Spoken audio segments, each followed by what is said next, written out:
পঞ্চগড় তেঁতুলিয়া উপজেলার সুকানি সীমান্তে এক যুবকের গুলিবিদ্ধ লাশ উদ্ধার করেছে পুলিশ ও বিজিবি।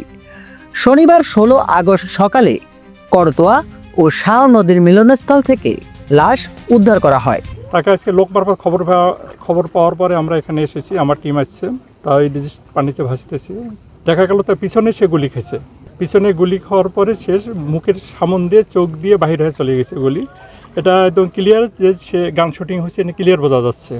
দুপুরে ময়না তদন্তের জন্য লাশ পঞ্চগড় আধুনিক সদর হাসপাতালে পাঠানো হয়েছে। নিহত ব্যক্তির নাম মানিক হোসেন। তার বাড়ি তেঁতুলিয়া উপজেলার দেবনগড় ইউনিয়নের ডাঙ্গাপাড়া এলাকায়।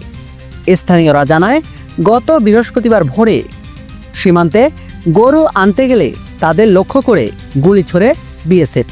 এ সময় বাকিরা পালিয়ে গেলেও নিখোঁজ হন মানিক সহ 4 জন। আমি জানি যে বাজারে গেছে বাজার করতে, সারা রাত অপেক্ষা করছি, আসে নাই। তো আমি জানি যে ওনার আরেকটা ওয়াইফ আছে, আমি ভাবছিলাম যে ওই বাসায় গেছে, কিন্তু তারপরে খোঁজ নিয়ে দেখি যে নাই। পরে কালকে আমি জানতে পারি যে এই ঘটনা, যে ইন্ডিয়াতে গেছে, ওইখানে ধরা পড়ছে, আটক আছে। এখন আজকে নাকি নিয়ে আসার কথা, নিয়ে আসছে। তো আমার সঙ্গে এই পর্যন্ত সাক্ষাৎ হয় নাই। আমি কথা বলতে অনেক চেষ্টা করছিলাম, ওই গেটে গেছিলাম, কিন্তু আমি ঢুকতে পারিনি, কথা বলতে পারিনি।